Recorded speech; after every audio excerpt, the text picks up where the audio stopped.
Darle las gracias a Lámpara del Colegio de Educación Primaria Buenavista por haber cursado en su momento la invitación para que yo esté esta tarde aquí con todos ustedes, y especialmente a Pamela y a Diana, con quien he mantenido un contacto más directo, y a Diana especialmente por la presentación. Siempre es bueno que uno lo presente, y no siempre a uno lo presenta. Serán casos peculiares. Y verán ustedes, les voy a hablar sobre la religiosidad de Sevilla entre los siglos XV y principios del XIX y la orden de los jerónimos. Es decir, mi intención es explicar por qué en un momento dado, hace 600 años, la orden de los jerónimos se establece en Sevilla. Voy a hablar un poco de lo que es el monasterio en sí y un poco más de los sentidos o las razones que provocan que exista una orden de San Jerónimo, cuáles son sus motivaciones para esa existencia, cómo se articula y organiza, y como resultado de ello es que se crea el monasterio. Y a partir de ahí, ¿por qué no hay apenas devoción a San Jerónimo? A pesar de la presencia durante 600 años, en Sevilla y tampoco en San Jerónimo. Esa básicamente es la estructura de mi intervención y de mi conferencia. Y comentaba hace algunos días que algo conozco de San Jerónimo, donde venía a visitar en el año 70, antes de que se hiciera el puente, que después se tiró, a mi tía Angelita, que vivía pegando a la vía del tren. Y mi tía Angelita tuvo un niño, un Solís, Malete, que trabajaba en la Fasa Renau, que perdió el trabajo en el 60 y algo, que lo recuperó un poco más tarde. Así que Picar vive en la avenida de Sánchez Pijón, en los bloques de la esquina. Así que tanto en un caso como en otro, la visita a mi tía y después a la Rubia, a los Solís, pues han hecho que venga con cierta frecuencia a San Jerónimo. Si encima le suman ustedes la devoción al fútbol, el Demo, el San Jerónimo, el campo de la Ferroviaria, el campo de la Renfe y los nuevos campos que se hicieron al final de la Unidad de Curadores, pues los domingos, que era cuando uno descansaba, pues acababa más de una vez en San Jerónimo, y no precisamente jugando al fútbol. Lo se hacía primero y después se hacían otras cosas. Así que para mí es un placer devolver en alguna medida esos buenos momentos a ustedes. Traigo una conferencia preparada, pero si ustedes no se enteran de algo, no merece la pena que me escuchen. Así que si hay algo que no entiendan, yo me paro y lo explico. Prefiero dejar las cosas claras antes que dejarlas confusas, porque si no, no avanzamos. Así que a menos que ustedes me acribillen a esta pregunta que me impida seguir adelante, pues yo le iré contestando. Si hay alguien que tiene una duda concreta, levanta la mano y yo lo atiendo. Supongo que tengo un tiempo de unos 45 o 50 minutos, así que voy a intentar ajustarme a ese tiempo, y si no, me ajusto de todas maneras, porque ya habrá ocasión en otro momento seguir hablando de la religiosidad de Sevilla en esos siglos XV y principios del XIX y la orden de los. Ciertamente hay fechas que van a marcar el devenir de la orden jerónima, fechas que de alguna manera sirven de entramado, de armazón cronológico de cualquier aproximación a la misma. De hecho, hoy estamos aquí porque hace 600 años, una fecha que se estableció el monasterio de San Jerónimo de Buenavista en el lugar que hoy ocupamos. Esa fecha o ese entramado arranca de la fundación canónica en el año 1373, se modifica con la entrega del santuario de Santa María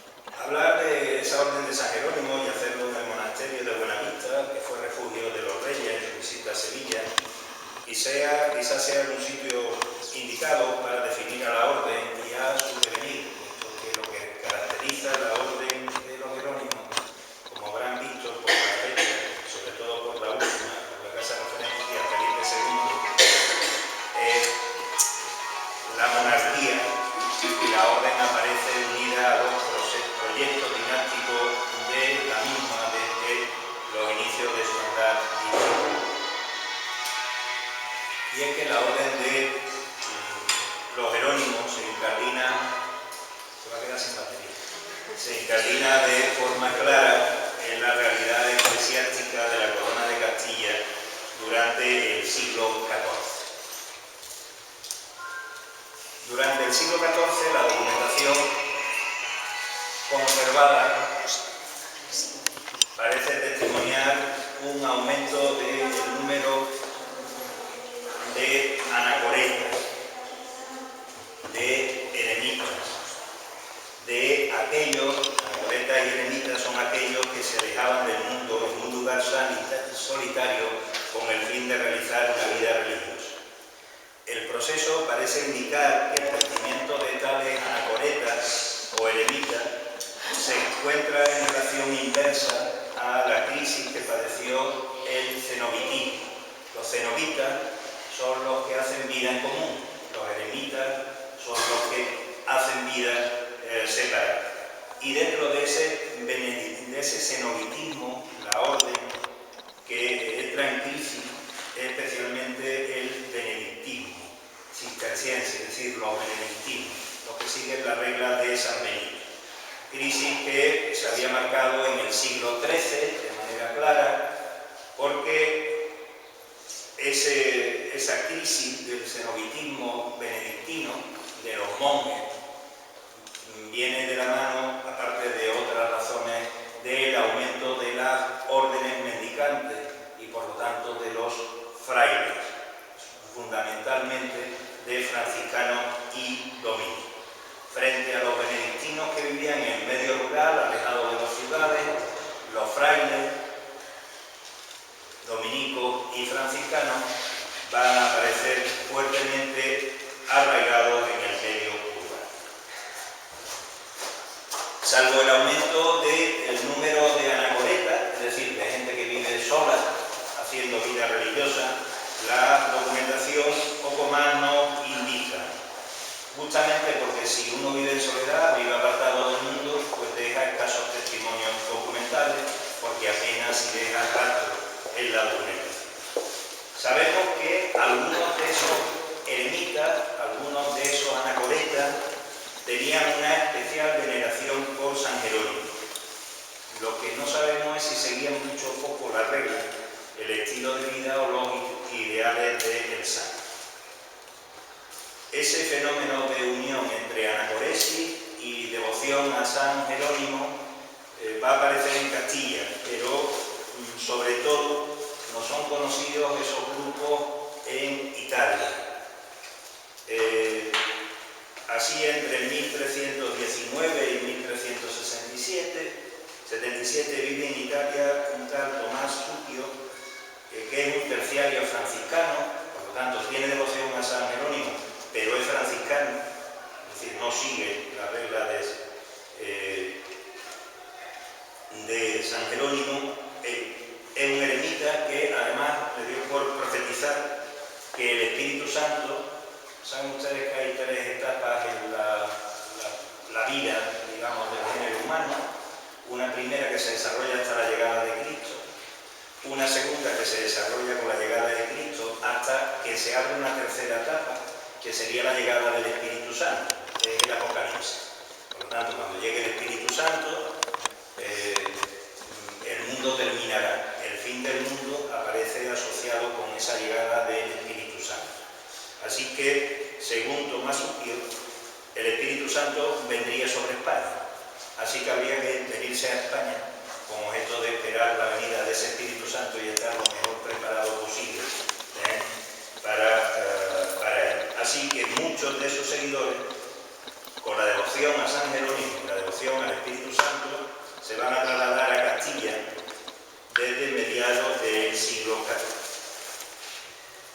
Otro de los italianos que tiene una cierta relación con San Jerónimo es Juan de Colombini, de Siena, que funda una orden hospitalaria de los clérigos apostólicos de San Jerónimo, que reciben el nombre de los jesuatos, y que por tanto nos habla también de esa vinculación entre asistencia hospitalaria, cuidar a los enfermos, pero el concepto de enfermo en el siglo XIV no era simplemente aquel que ya estaba con una enfermedad, digamos, diagnosticada por un médico, sino que sería más bien algo parecido a la ley de dependencia. Es decir, el enfermo sería aquel que ya no se puede valer por sí mismo, resultado de una situación de postración, por la edad, por la vejez, por algún otro tipo de incapacidad, resultado del paso del tiempo. Así que aparecen también vinculados, como ven, la orden hospitalaria con San Jerónimo y, por último, Carlos de Montegranelli, que funda la famosa Congregación de Ermitaños de San Jerónimo de Fieso. En 1380 se erigía por parte de Pedro Gambetta de Pisa el primer convento de la Orden de Hermanos Ermitaños de San Jerónimo, cerca de Urbino, en Montebello, el cual englobaría a distintas agrupaciones con cierta devoción de ermitaños hacia San Jerónimo en Italia, en Bélgica, en Alemania, en Austria y en Hungría. Es decir, anacoresi, eremita, vivir solo, haciendo vida religiosa, llevaba aparejado, independientemente de las ideas que uno tuviera sobre cómo era la vida, una vinculación a San Jerónimo. Pues en España no podía ser menos, así que un grupo de eremitas empiezan a decantarse por la devoción a la figura de San Jerónimo, pero especialmente son o siguen el espíritu franciscano. Recuerda que habíamos dicho que los benedictinos habían entrado en crisis, ya no eran monjes, habían llegado unos frailes a partir del 13, frailes que vivían cerca de las ciudades, que hacían vida eremita, siguiendo ahora las nuevas corrientes, lo novedoso que eran los franciscanos y los dominicos.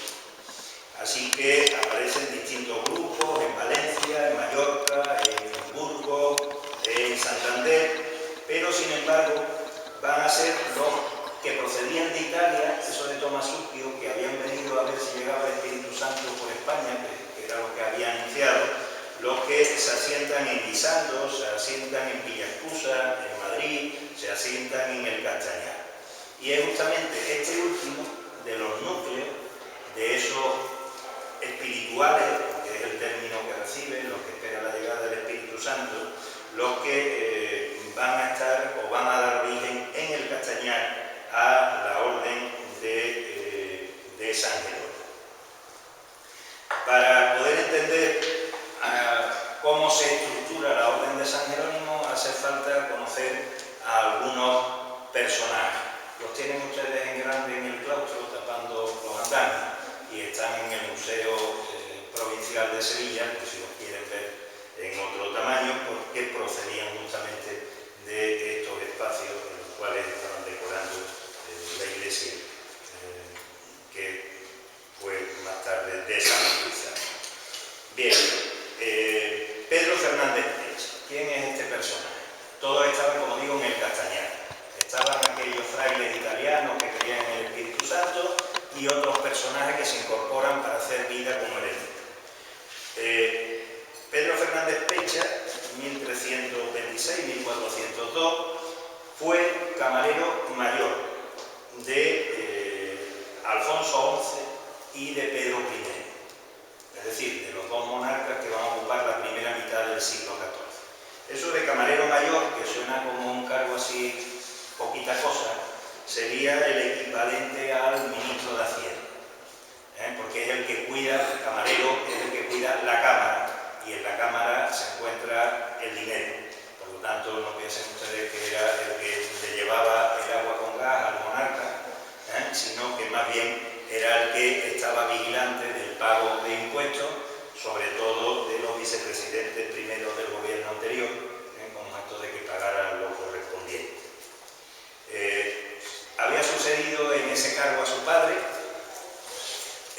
casado, tenía 4 hijos, y su mujer y su hija mayor murieron antes de que él se retirara del mundo, lo abandonara todo, lo que posiblemente influyó bastante en esa decisión. Muerta su mujer, muerta su hija, tras cambiar de bando y abandonar al monarca Pedro I y pasar a apoyar a su hermanastro Enrique II, decide abandonar todo y retirarse a el Castañar. Y por lo tanto, ahí se une a ese grupo de eremitas y poco tiempo después se trasladan a otra ermita que se encuentra en Lupiana, donde los Fernández Pecha pues tenían propiedad. Así que después del Castañar entra en contacto con otro personaje que vamos a ver ahora, Fernando Yáñez de Figueroa, y se trasladan a las tierras de su familia, en Lupiana, en Guadalajara. El siguiente personaje es Fernando Yáñez de Figueroa. Sabemos que muere en 1412, no nos consta la fecha exacta de su nacimiento, pero podremos suponer por la edad que cerca de mediados del siglo XIV. Durante su niñez va a ser llevado a la corte, se educa en compañía de Pedro I. Pedro I es el que hace el Alcázar de Sevilla, el juez, el hechicero, con el que tuvo una gran amistad. Es clérigo y abandona la corte y llega a ser canónigo de la Catedral de Toledo y capellán mayor de la Capilla de los Reyes Viejos de dicha iglesia. Es decir, un cargo de gran importancia dentro de la estructura eclesiástica, sin responsabilidades, digamos, de pastoral, de cuidar a los fieles, pero sí desde luego con unas magníficas rentas. Tras entrar en contacto con los eremitas del Castañar, estos italianizantes o medio italianos, resuelve abandonar todos los cargos, todos los beneficios e irse de eremita a vivir en el mundo. Tras ese acontecimiento va a producir una notable impresión en la corte, donde era un gran personaje, uno de los grandes amigos en la crianza del rey en ese momento, Pedro I. Muchos cortesanos acudían a visitarlo, lo que llevó a los eremitas a la decisión de que había que poner tierra de por medio, porque estaban demasiado cerca de los caminos que lo vinculaban con el rey y con el paso de la nobleza. Toledo era una gran ciudad, así que buscan otro lugar más alejado y solitario, que va a ser el que le ofrezca el anterior personaje, Pedro Fernández Pecha, en esas tierras de Lupiana. Así, por lo tanto, tenemos dos personajes que no tienen nada que ver. Uno era clérigo, el otro era laico.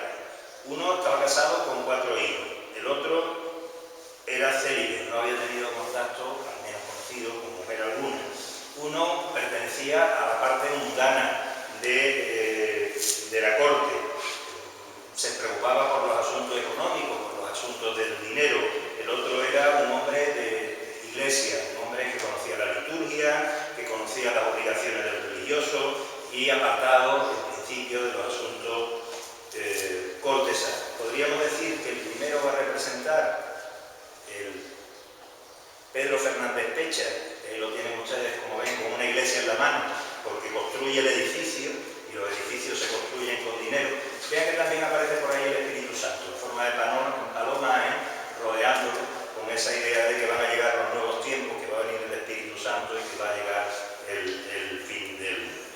Por lo tanto, él representa la perfección del laico que hace vida religiosa. El hombre que desde el laicado, es decir, sin hacerse sacerdote, sin hacerse cura, sin meterse a nada, quiere tener una vida religiosa, abandona el mundo y renuncia a los goces materiales y mediante el retiro y la ascesis pues llega a un estado de perfección. El segundo, el que hemos visto, el Fernando Yáñez de Figueroa, que ahí aparece, como ven, con la Virgen de Guadalupe, ahora veremos por qué, al fondo, pero como ven, como un hombre más de iglesia, más espiritual, mira hacia arriba, abre los brazos, el otro aparece más rígido.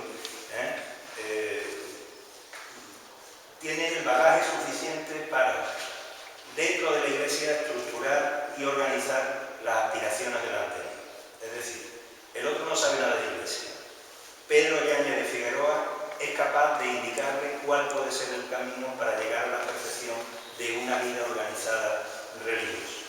Y no en vano va a ser nombrado, por eso la Virgen que aparece ahí, primer prior de Guadalupe, justamente cuando los jerónimos pierden parte de su estado inorgánico y empiezan a convertirse no en una orden de gente que se retira del mundo, sino en un instrumento de la monarquía. Ese panorama no aparecería completo si no le sumáramos un tercer personaje. Alonso Fernández Pecha, 1327-1389. Es hermano de Pedro. Y él va a ser nombrado obispo de Jaén en 1359, en época de Pedro I, cuando solo estaba ordenado de sus diáconos, es decir, ni tan siquiera podía consagrar ni dar los sacramentos. Tras entrar en contacto con los eremitas de Lupiana, donde se habían trasladado los dos anteriores, renuncia a la diócesis, deja de ser obispo y se marcha a Roma, donde va a mantener una intensa relación con los papas Gregorio XI y Urbano IV, y va a conocer a otro personaje que veremos aparecer, que es Benedicto XIII, lo que va a ser el Papa Luna, Pedro, entonces todavía cardenal Pedro de Luna. Y sobre todo, quizás el dato más interesante es que mantuvo contacto con Santa Brígida de Suecia. Santa Brígida de Suecia es una terciaria franciscana, la tienen ustedes ahí representada, sueca,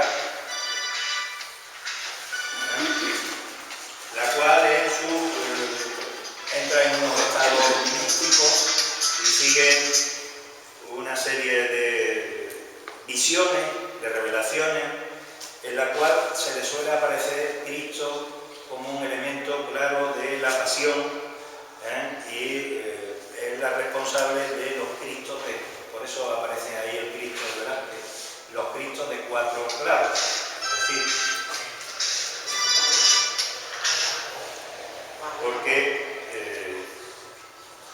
en esta época, a mediados del siglo XIV, justamente cuando está empezando algo que nos parece muy normal y frecuente, que es la devoción al crucificado, pero que no es ni tan normal ni tan corriente en el siglo XIV, porque en el siglo XIV no hay apenas crucificados ninguno. Por lo tanto, está potenciando la devoción a la pasión, al Cristo hombre, frente a otro tipo de Cristo.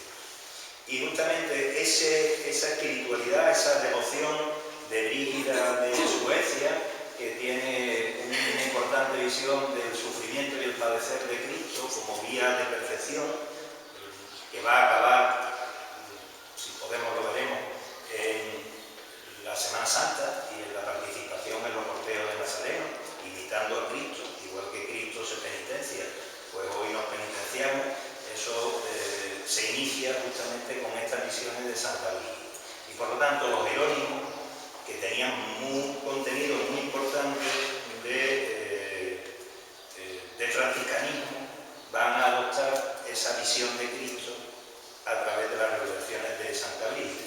Como se conocen en Roma, como él pasa largo tiempo a Roma, tiene los elementos para poder consolidar lo que les propongan aquellos que están en Lupiana, porque él conoce al Papa, conoce al cardenal, así que es capaz de organizar una nueva vida.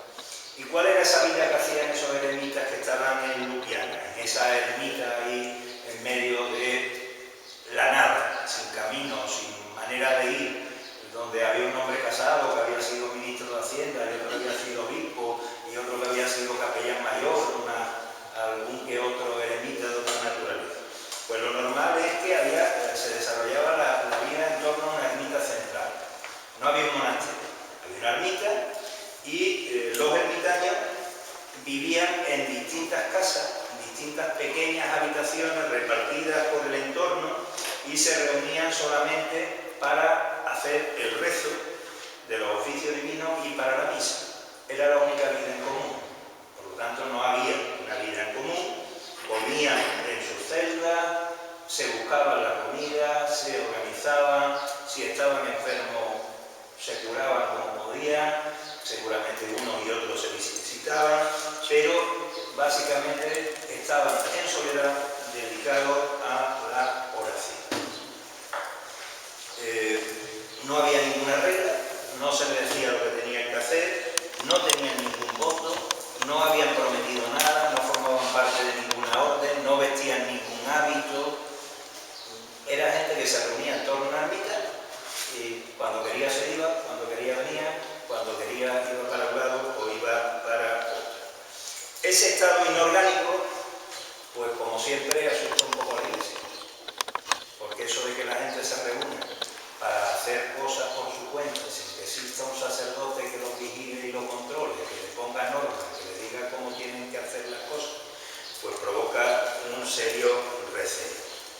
Así que fueron corridos y perseguidos por los perlados, es decir, por los obispos de Castilla y Portugal, diciendo que eran beguinos, es decir, que eran herejes, perseguidos, prohibidos por el derecho.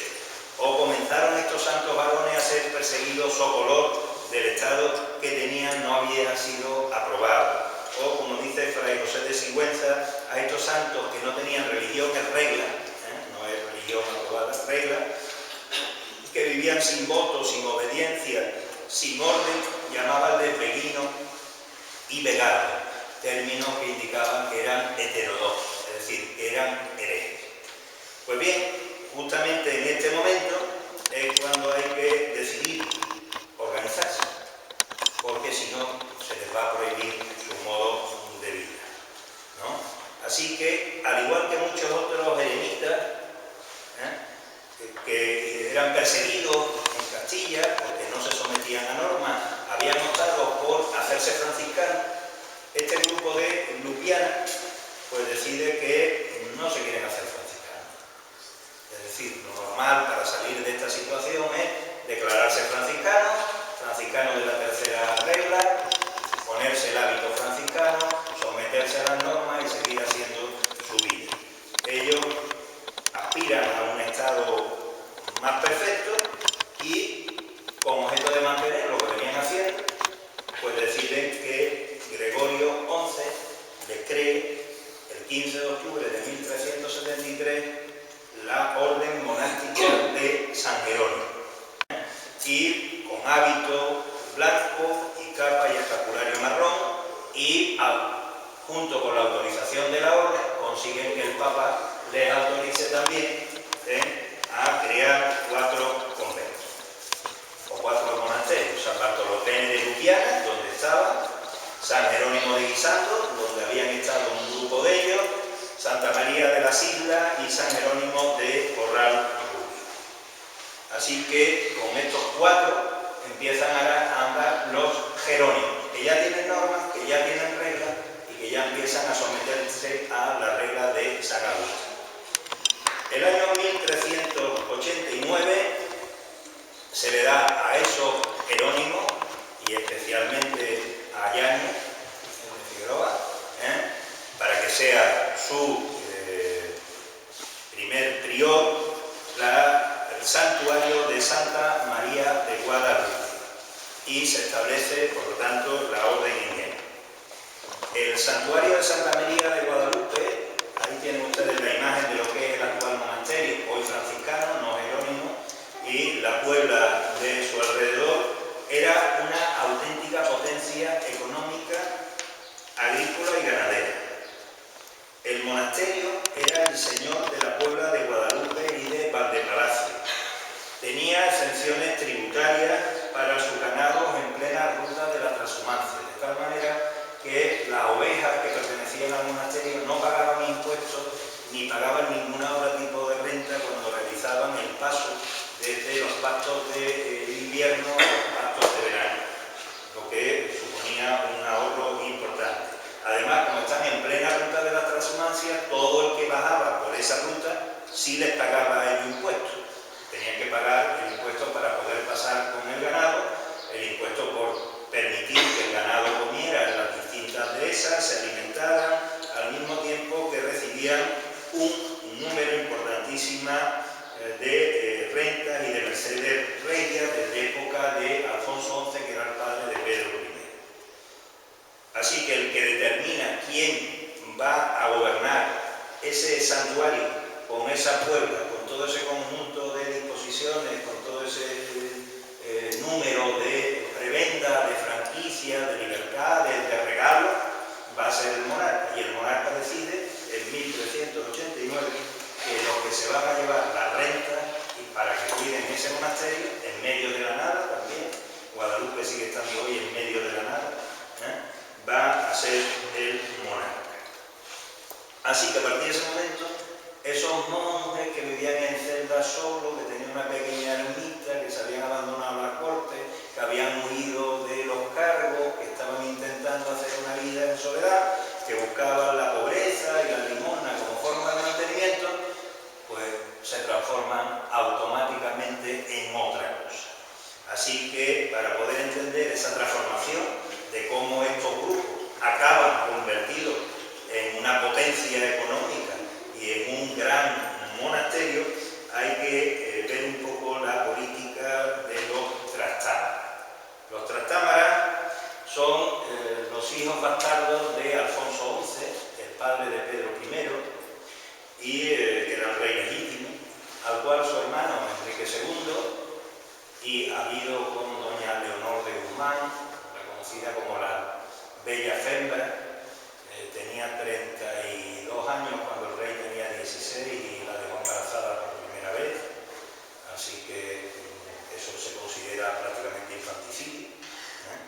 Así que el rey solo tuvo un hijo, Pedro I, con su legítima, y tuvo 9 con su amante, doña Leonor, a la cual trataba lógicamente como una reina.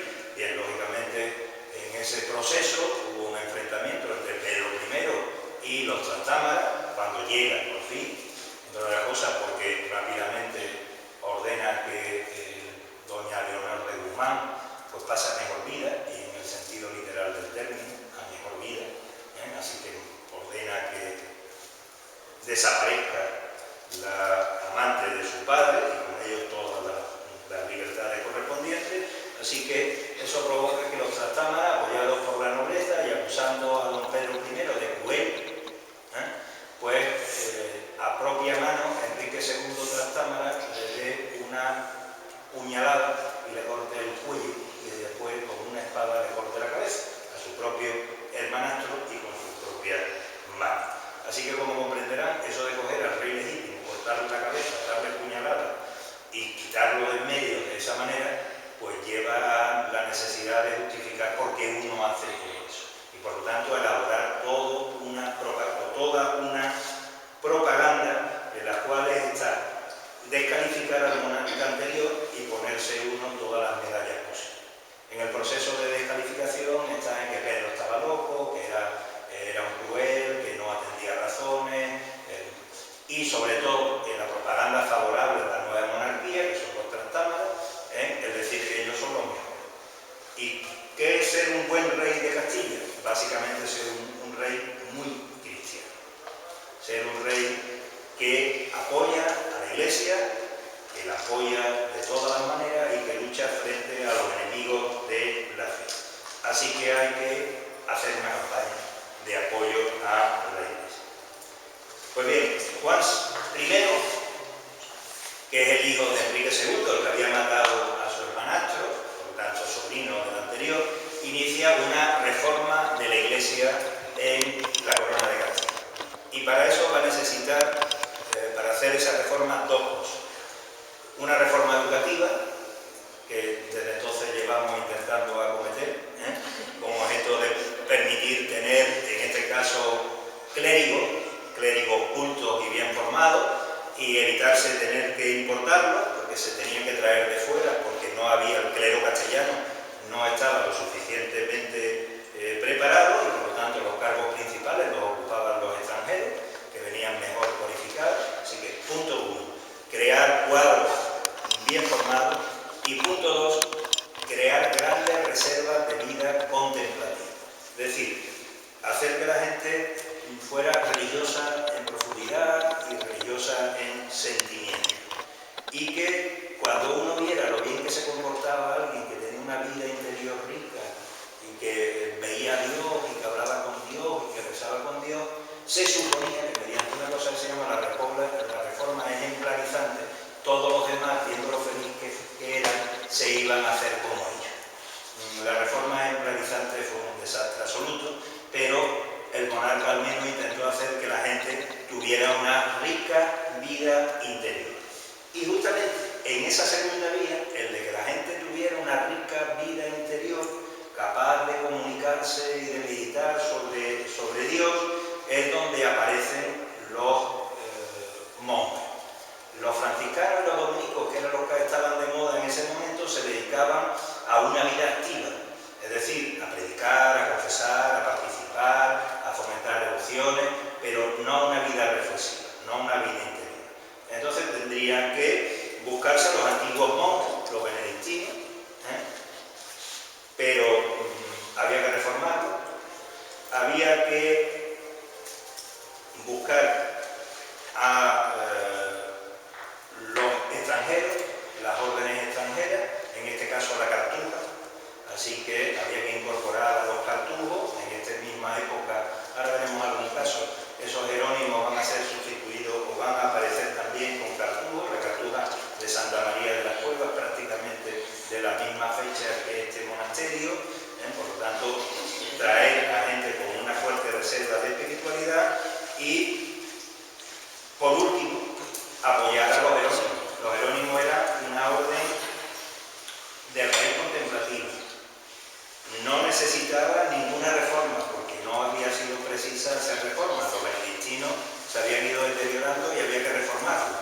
Los jerónimos no necesitaban ningún tipo de reforma. Y además no había que importarlos, porque los daba la tierra. Así que no había que importar como había que hacer con los cartujos. Así que los jerónimos se convirtieron en el instrumento perfecto para la política religiosa de los tratados.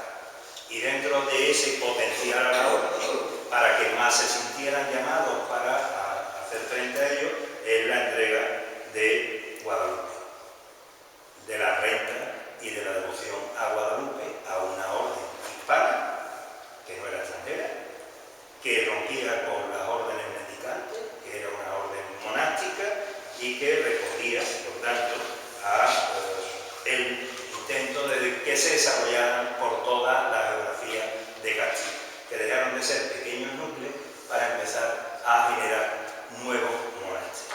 Pues bien, a partir de la entrega de Guadalupe, con esa visión de que hay que tener un impulso al monaquismo, pues empiezan a aparecer monasterios por todas partes.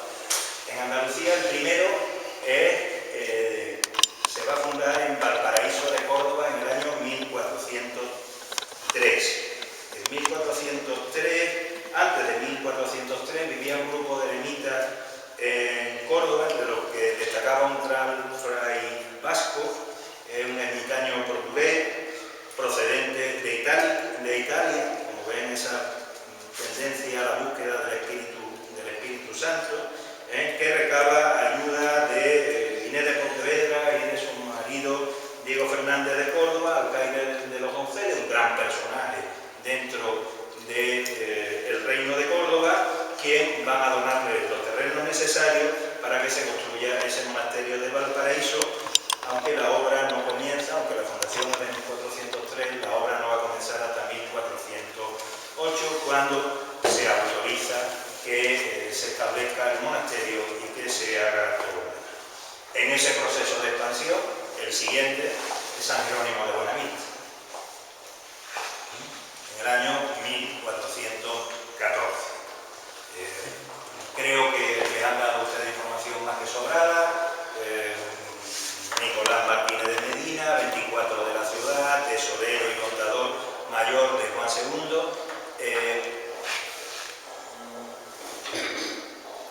Esto es. ¿Se ve? Aquí está el hospital del Duque de Alcalá, que es el hospital de... Este es la Cinco Llagas, esta es la Puerta de la Macarena.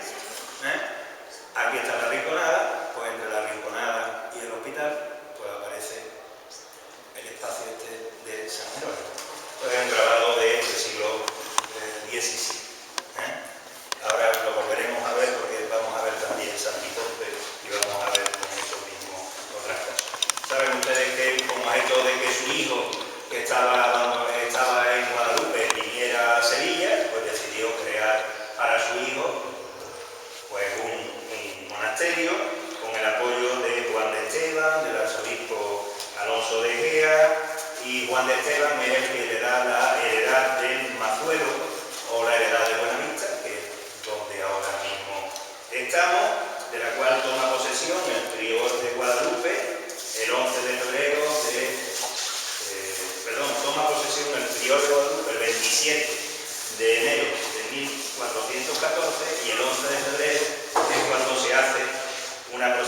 que sale de la Puerta de la Macarena y que llega hasta el monasterio con la participación del Cabildo Catedral, de los más granados de la ciudad, que van a escuchar pues, la primera misa que se da en ese monasterio.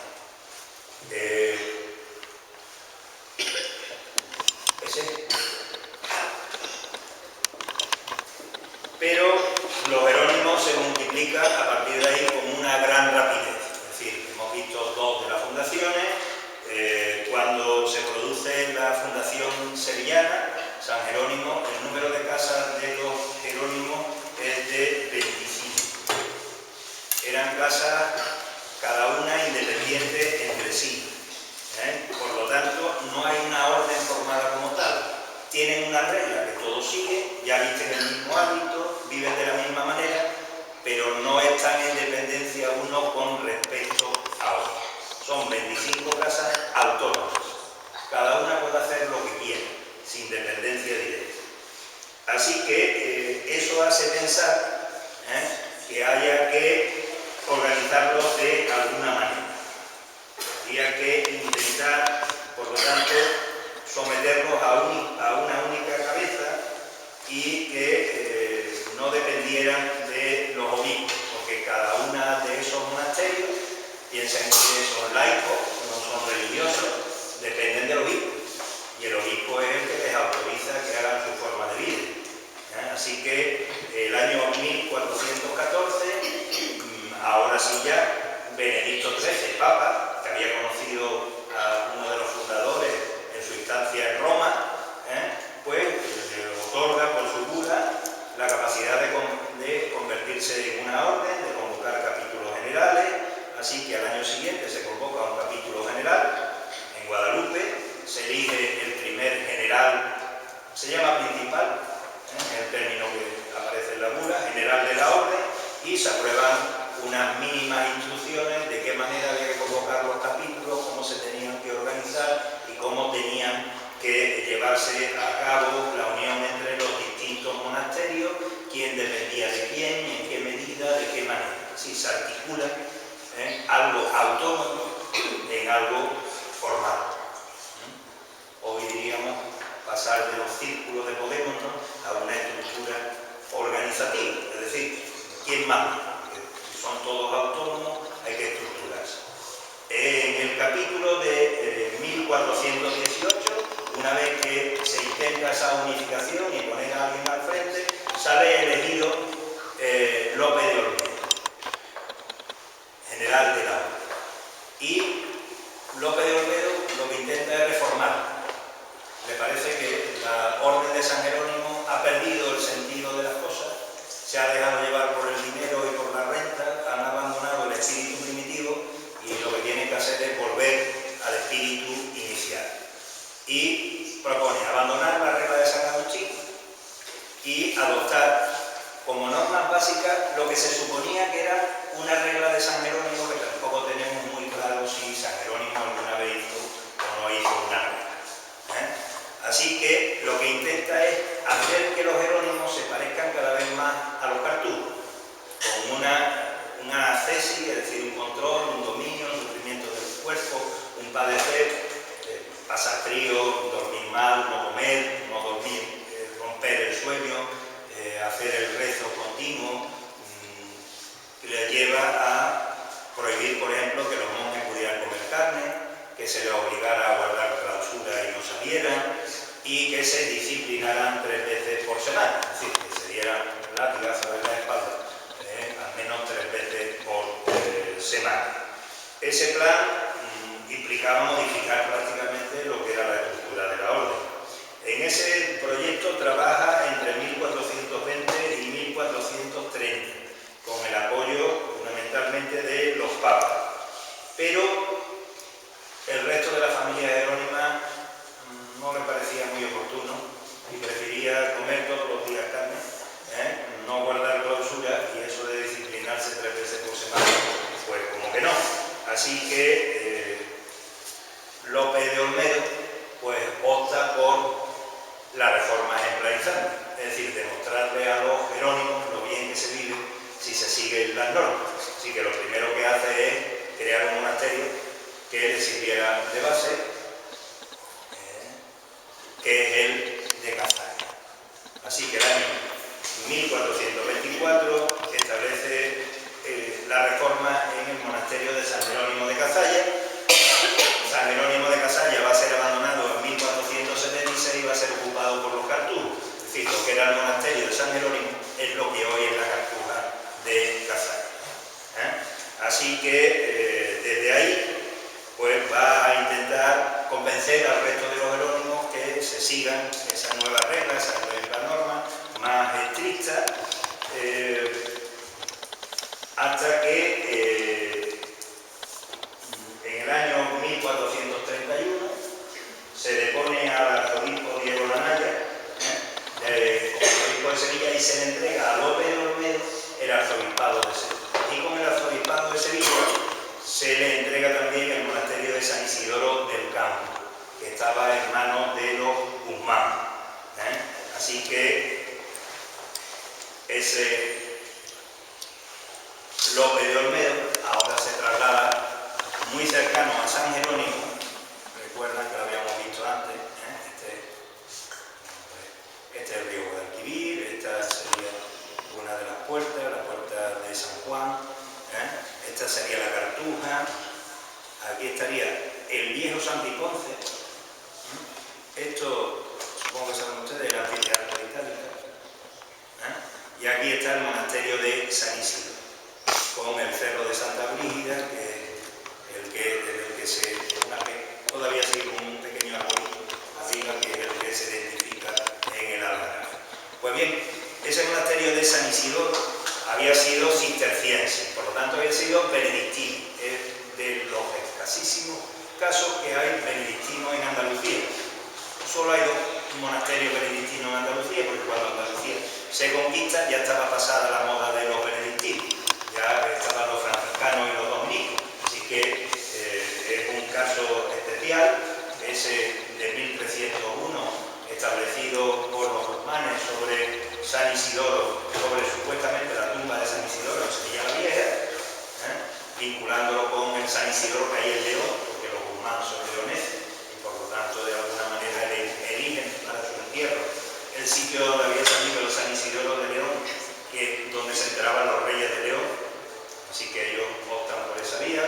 También una campaña de propaganda de los Guzmán, son los futuros Medina Sidonia, duques de Medina Sidonia, están en plena fase de lavado de cara, porque no eran muy buena gente inicialmente, entre otras cosas porque habían sido mercenarios al servicio de los benimerines de Marruecos y habían luchado contra los reyes castellanos. En fin, hay una serie de cosas que les obligan, pero claro, ese sistema de un monasterio benedictino en Andalucía no funcionaba y no pudo funcionar. Así que la reforma llega a entregárselo a aquellos que más se parecían a lo que quería ser un monasterio benedictino, que en este caso son los jerónimos y los jerónimos de Lope de Olmedo. Así que se le entrega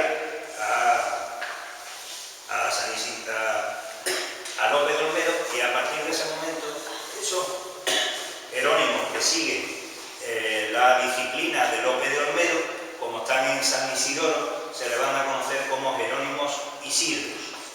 Así que ya tenemos dos grupos de jerónimos: los jerónimos normales, que están en San Jerónimo de Buenavista, y los Jerónimos Isidros, que están al otro lado del río, en la zona de Santiponce. Eso que aparece ahí como Santiponce va a ser inventado, y es cuando los vecinos de Santiponce le piden al monasterio situarse en un sitio más alto. El sitio más alto es justamente encima del anfiteatro. Por lo tanto, el Santiponce se traslada y ocupa la antigua ciudad romana. Pero eso ya será en el 18. Y empiezan a aparecer, dentro de esa reforma de Olmedo, pues otra serie de nuevos monasterios. Estaba el de Cazalla, aparece ahora el de Santa María de Barrameda, en la desembocadura del Guadalquivir, lo que sería Bonanza, es el que aparece aquí. Esto es lo que quedaba en el año 2005, ya no queda nada, se ha derribado la antigua portada, por lo menos esa información que me ha llegado. Otro caso es el de la ermita de Santa María del Valle, de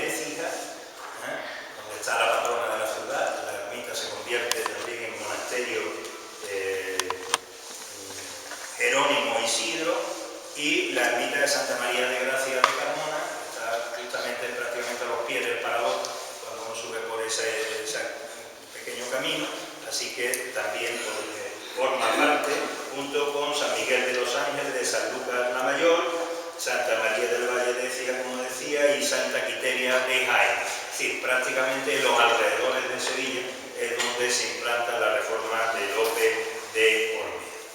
A esos establecidos en España, a López de Olmedo se le suman no los jerónimos españoles, sino los jerónimos italianos. ¿Se acuerdan aquellos que habíamos visto al principio que estaban, pues ahora sí, ahora viendo que hay una reforma que coincide más con su manera ascética de entender las cosas y que lleva aparejado el odio a la renta, el abandono, la vuelta al espíritu primitivo, se incorporan a los jerónimos desde Italia, siendo muy numerosos, puesto que son cerca de una veintena, es decir, los que son pocos son los de España. Al mismo tiempo que se va produciendo todo eso, el monasterio de San Jerónimo de Buenavista va a ir creciendo, va a ir aumentando su importancia, su potencia, su fama, va a ir creciendo mediante, normalmente eso se reconoce mediante las tutelas, es decir, empiezan a aparecer como patronos, como albaceas, como intermediarios, como árbitros en conflictos entre la naturaleza, en conflictos entre los distintos conventos. Hoy los conflictos religiosos suelen producirse entre las hermandades, sobre todo por el cabildo de toma de hora, quién pasa primero, quién pasa después, cómo se pasa, quién lleva más ritmo, menos ritmo, por qué camino, por qué calle se va.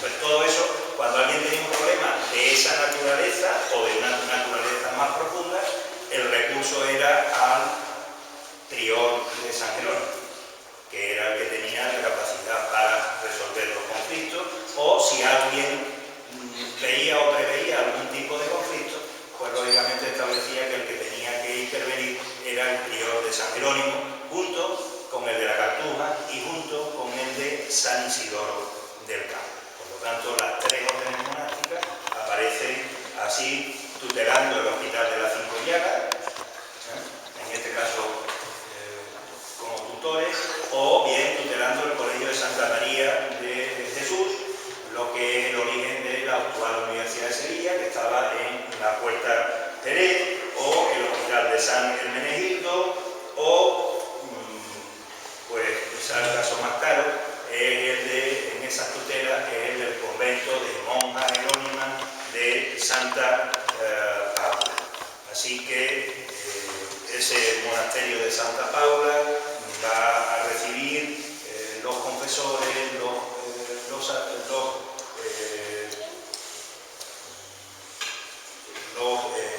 confesores, los administradores, son o bien el prior o bien alguien nombrado por el prior de San Jerónimo de Buenavista, que es el que determina cómo se articula, cómo se organiza la vida de estas monjas, que por otra parte proceden de los más granados de la nobleza sevillana, que por lo tanto aportan su dote, aportan su renta, aportan su herencia, así que ser administrador de las monjas pues llevaba aparejado también una cantidad de recursos muy importantes que podían allegarse hacia el monasterio del que partía. Momentos duros también de crisis, que es el auto de fe de 1559, en la cual se ponen en tensión la imitatio Christi. ¿Recuerdan ustedes que esa imitación a Cristo, aquella Santa Brígida de Suecia, que se le aparecía la pasión de Cristo y que había que imitarlo, había dado lugar a una imitación de Cristo externa, que sería la Semana Santa, pero una imitación de Cristo interna? Es decir, los sufrimientos y los padecimientos eran el resultado de la reflexión. Esa imitatio Christi tenía como elemento básico a Erasmo. Erasmo es el que apoya que se imita a Cristo y la devoción a Cristo. Pero una devoción interior, una devoción resultado de la meditación, resultado del pensamiento, resultado del intelecto, es decir, no de lo físico, sino de lo intelectual, de la reflexión, del rezo, intentando comprender entender las razones que llevaron a Cristo a someterse a ese martirio o a esa pasión. Y un grupo de erasmistas, resultado de esa vinculación con la pasión, con el Espíritu Santo que lo influye a uno para entrar en contacto con Dios, pues acabaron entrando en luteranismo. Así que brotes luteranos empiezan a aparecer en los dominicos de San Pablo, en la franciscana de Santa Isabel, en las jerónimas de Santa Paula, desde épocas muy tempranas, y sobre todo en los jerónimos de San Isidoro del Campo, aquellos que querían volver a la regla primitiva. Hasta que en 1552 se inicia un proceso contra el luteranismo. Primero con el doctor Egidio, que había sido canónigo a ocupar la canonía magistral a la muerte de Egidio en 1557, pero que se le acusa de luteranismo. En ese auto de fe de 1559, en el cual se reúnen a todos los acusados de luterano, se encuentran, aparte del doctor Egidio al que he hecho referencia, aparte el Constantino Ponce de la Fuente, todos los monjes del monasterio de San Isidoro del Campo, que se habían declarado luteranos, que por lo tanto seguían a Lutero, así que empezaron a ser atacados porque habían sido sobre todo catequizados por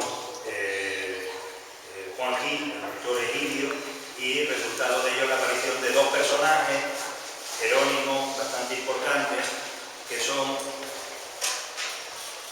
Casiodoro de Reina y Cipriano de Valera, y que hacen la primera Biblia en castellano, cuando no se podía traducir la Biblia, que es la Biblia conocida como la del oso, porque aquí aparece la imagen de un oso tomando miel, que es la que inaugura la portada. Es decir, el oso no tiene nada que ver con la Biblia, es simplemente de alguna manera el sello que marca el editor, una especie de portadilla para que se reconozca. Así que en 1559 y 1560 se impone un silencio absoluto a la disidencia religiosa. Los frailes Casiodoro y Cipriano habían huido, estaban en otras partes. Egidio y Constantino ya habían muerto, se les desentierra, son exhumados y son quemados. A los Casiodoro y a Cipriano de Valera se les creman efigies, porque están fuera y no se les puede quemar, se hace un monigote, se le pone su nombre y también se le quema, a la espera de hacerlo efectivo el día que se pueda.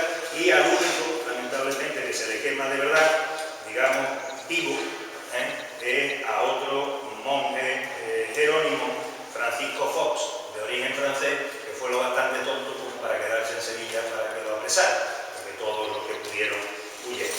A partir de ese momento, los jerónimos sevillanos van a aparecer marcados por dos estilos. Uno, el de luteranista, de luterano, y el segundo, que estaba vinculado también con el origen del luteranismo, la imitatio Christi, que era el filojudaísmo o el ser acusado de judeoconversos o de falsos convertidos al cristianismo y judíos. Así que a partir de ahí el monasterio prácticamente entra en crisis. No es capaz de generar devoción, tan solo le queda el consuelo de, estando de camino, la cercanía de Sevilla, de ser el sitio donde se producen visitas reales que le dan una cierta prestancia, que podemos valorar, que en el caso de Carlos I, en su boda con Isabel de Portugal en 1526, o el caso de Felipe II, que entra por la Puerta Real, hasta entonces Puerta de Goles, que es la calle de Armas, calle Alfonso XII, la que va hacia el museo. Esa puerta es la Puerta Real, y por ahí entró el monarca sevillano. Parece que también estuvieron alojados los reyes católicos, no hay constancia. Parece más seguro la presencia de Felipe IV y es más que probable la presencia del primer Borbón, Felipe V, que pasó un inquenio, 5 años en Sevilla, a ver si se curaba de una depresión que le impedía dejar embarazada a la reina. Así que se lo trajeron a ver si se animaba. Y entre otras cosas le montaron algunos que otros jueguecitos en el Alcázar, esa esa red de fuentes que uno pisa y salta a ver si el monarca se divertía. Parece que se lavaba poco, el resultado del estado anímico en el que se encontraba, con una depresión profunda, y ese lavarse poco pues no invitaba justamente a mantener relaciones afectuosas con el monarca, que no consiguió ser padre de nadie que mereciera la pena y que continuara con su estilo. Al menos solo tuvo una descendencia, Luis I, que venía de antes, pero era ya un niño enfermizo que se preveía que iba a finalizar. Así que la devoción a San Jerónimo en Sevilla pues fue muy escasa.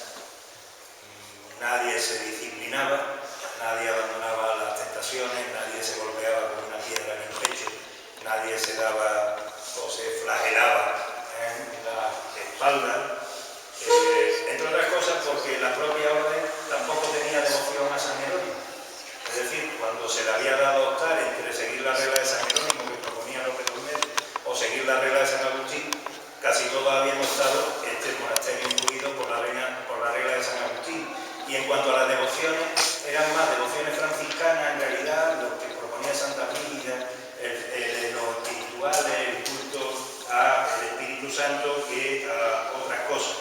El eremitismo que tenían tampoco les hacía ser muy habladores, porque si se pasaban todo el día encerrados en la celda, difícilmente podían transmitir devoción a nadie sobre algo más que fuera la devoción. Así que no contaron con el fervor de los fieles, que se siguieron acercando en mayor medida a las órdenes mendicantes, especialmente a los dominicos y a los franciscanos, que además van a contar con una aliada magnífica a partir del 16, que es la Virgen María, sea bajo el rezo del Rosario o sea bajo la forma de la Inmaculada Concepción. Y si encima lo único que tenían era la imitatio Christi, es decir, la imitación a Cristo, que había derivado por un lado al luteranismo perseguido y por el otro lado a la Semana Santa, pues nada más alejado de un monje jerónimo, reflexivo, pensante, meditativo, que una Semana Santa que empezaba a convertirse en cofradías cristíferas, cofradías de la sangre, cofradías de la Veracruz. Así que el pueblo sevillano siguió el camino de la Semana Santa barroca, con todas sus exaltaciones y todas sus presencias, mientras que los pocos jerónimos caían en la herejía. Así que no controlaron tampoco las devociones marianas, si acaso controlaron algunas devociones marianas en Écija y en Carmona, que son las dos patronas de Écija y de Carmona, pero que nadie se acuerda de quiénes son los jerónimos cuando uno le pregunta a alguien de Carmona o a alguien de Écija por la patrona, por la Virgen del Valle o por la Virgen de Gracia. Así que devociones propias, San Jerónimo, pues salvo el barrio poco más, Jerónimos pocos. Paulas ahora en los últimos tiempos se están proliferando, pero con anterioridad y no posiblemente por Santa Paula y por la devoción a los Jerónimos, sino por otras Paulas y de otras maneras. Y la Virgen de Guadalupe tampoco prosperó y tampoco fue un elemento. Así que fueron olvidados, no tenían apoyo popular, no tenían devoción, estaban fuera de tiempo. Así que cuando en el año 1809 llegaron las tropas francesas, se decretó la extinción del clero regular, la incautación de las propiedades rústicas del monasterio. Al año siguiente se procede a la incautación de los objetos de obras de arte del monasterio, que irán a pagar a distintas instituciones y parroquias de la ciudad de Sevilla. Pues solo nos queda de ello un inventario de bienes, sede del monasterio de San Jerónimo, que ocupa, eso sí, el único legajo que hay en el Archivo Histórico Nacional sobre órdenes religiosas de la provincia de Sevilla. Es decir, el único convento que hay documentación en el Archivo Histórico Nacional son dos pequeñas carpetillas de San Jerónimo de Buenavista. No porque San Jerónimo fuera muy importante, sino porque como fue expropiado por los franceses, la documentación se guardó. La desamortización de 1836 se quemó la delegación de Hacienda y no quedó ni un documento. Así que cuando uno va al Histórico Nacional a estudiar órdenes religiosas, lo único que encuentra es San Jerónimo, en la asignatura 312-1820. Ahí están dos pequeños inventarios de bienes que estudiara perfectamente Sancho Cumas. Desde esa fecha, 1810, 1815, se produce un intento saqueo que lamentablemente 2 siglos después, de 1815, con la vuelta del monarca y el absolutismo, y supuestamente con la incorporación de los jerónimos, pues sigue estando presente y de manifiesto, porque no es nada más que darse un paseo por el monasterio para ver que el olvido, la falta de apoyo, la falta de ilusión, la falta de dinero, la falta de tiempo, siguen haciendo que cada vez sea más difícil acordarse de que aquí alguna vez, en algún tiempo, hubo una orden de los jerónimos. Y nada más, muchas gracias.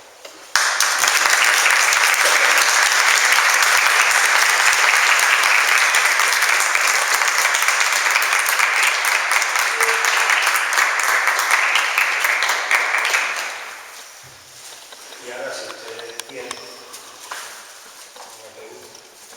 Yo voy a hacer una pregunta que ayer no lo recordé, pero en el claustro había un brocal un poco, y el brocal se desapareció y no se sabe cómo. No me puedo contestar, no tengo ni idea. Yo me he centrado sobre todo en explicar por qué hay un monasterio allí, pero del monasterio en concreto no me he preocupado. Pero si había un brocal y se la han llevado, pues se la han llevado. Además era precioso. Pero bueno, no se preocupe, si se sirve de consuelo, en la Jerez estaba el pendón de la ciudad del año 1266 y lo han perdido. Y lo han perdido en los últimos años. Por lo tanto, que no se crea que estaba custodiado y guardado. O si le sirve de consuelo, el Codex Calistino estaba en la Catedral de Santiago de Compostela y también se ha perdido. Es decir, que, bueno, que en la infuria del tiempo y de los hombres, que es lo que decían los antiguos. ¿Saben qué era la cosa? Se han empleado. Ese es el que... Seguramente alguien lo tendrá en años. Creo que lo tiene la corona, ¿no? Que se la llevó Juan Carlos I, que lo llevó. ¿No puede ser? Juan Carlos I. Sí. Lo regaló, no es el que se llevaba. No lo sé. Si Pues se lo regaló, sería el momento de pedirse. Por eso. Ah, bueno, no lo sé. Si se lo regalaron, yo creo que sería un buen momento para que Juan Carlos, su hijo Felipe VI, devolviera a un sitio el brocal de su esposo, que no sé qué sentido tiene, posiblemente el Ayuntamiento de Sevilla, en un acto de servilismo, de regalar esta monarquía. Pero bueno, no tengo ni idea. Pero si es así y ustedes tienen constancia, yo les sugeriría que lo reclamaran. No te pongo la mano en el fuego. Sí, ha comentado usted cuando se produce el escándalo en el monasterio de San Isidoro, ¿el monasterio se queda intervenido por el de allí, por el de Buenavista o en qué sitio? No, se produce en el año 67, aquella reforma iniciada por López de Olmedo, que era el que había dado lugar a ese tipo de cierta tendencia luterana. La reforma fracasa y acaba uniéndose a la orden en su conjunto. Sigue un monasterio ya de jerónimos no hay siglos, normales y corrientes, pocos años después, pero no exactamente intervenido por este monasterio, sino dentro de la orden. La orden de San Jerónimo está extinguida. Que no, sigue, de hecho las jerónimas de Santa Paula siguen estando. Quedan 5. Quedarán pocas, porque se pueden quedar pocas. Y en cuanto a la orden masculina, fue expulsada, primero en 1809, 1810 por los franceses, con posterioridad hay una desamortización en el 20, con el trienio liberal, por Priego, vuelve a haber una desamortización en el 26, que es la definitiva, esclavización y desamortización. Hace que desaparezcan los jerónimos en España, pero a inicios del siglo XX hay una reincorporación y creo, no lo he mirado concretamente, pero hay algún que otro monasterio restaurado por los jerónimos después de la vuelta, pero son muy pocos y en el sur no hay ninguno. Y el otro monasterio benedictino, como comentaba usted, que hay aquí en Andalucía. El de los santos mártires de Córdoba, Cristo y Victoria, pero fueron solamente medio siglo, 1320 aproximadamente. Sabemos que hay presencia de benedictinos y en 1377 el monasterio estaba abandonado. No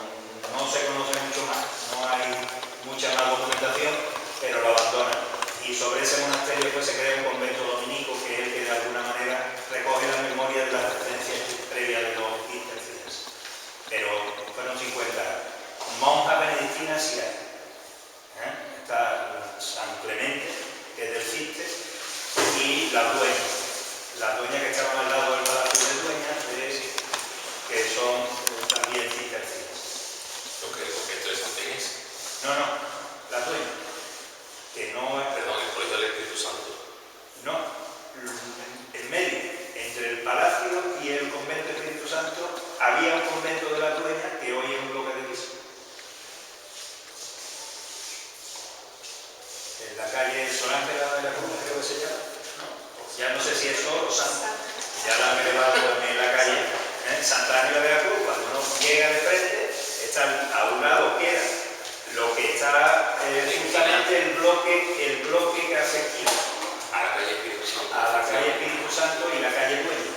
Esa parte de ahí. Aunque el Colegio del Espíritu Santo se ha metido entre ese Posiblemente haya ocupado terreno del convento. Ese convento, el de Dueña, desaparece al hilo de la Revolución Gloriosa de 1868. Es decir, la gloriosa del 68 es la que sería la tercera, la última oleada, digamos, de desamortizaciones y exclaustraciones, y en este caso ya afecta a las mujeres. Se suponía que las mujeres no servían para nada. Entonces lo más sensato era dejarlas dentro de los monasterios, porque ya no servían para madres, no servían para esposas. Entonces eran inútiles. Es así de dura la realidad. Los hombres todavía eran reciclables. Es decir, un fraile se podía convertir por lo menos en mano de obra o en algo. Una mujer no servía para nada. Entonces a la monja se le deja tranquila por inútil. La gloriosa en 1868, aun siendo inútiles, las esclavas, la obliga a salir y se van a pedir. Y entonces el monasterio es utilizado como cantera para sacar ladrillos para las obras públicas. Y se le da trabajo, una especie de plan de empleo que hace la gloriosa, y como no hay mucho dinero para materiales, lo más fácil es destruir. Entonces porque destruir no necesita grandes cosas, no necesita prácticamente nada, las manos y algún que otro instrumental. Y entonces se tiene constancia de que en el 68 se acaba con el monasterio de Santa María de las Dueñas, que sabemos que existe desde inicios del siglo XIV. Si quieren bibliografía, les recomiendo la lectura de Convento y Monasterio Femenino de una buena compañera de la Universidad de Sevilla, que seguramente no olvidarán ustedes su nombre, María Luisa Fraga Guibar, hermana de don Manuel Fraga Guibar. Así que tiene una magnífica obra sobre los conventos y monasterios y los procesos de desamortización y exclaustración. Así que se la recomiendo si tienen algún interés por algún monasterio femenino, siempre es una fuente fiable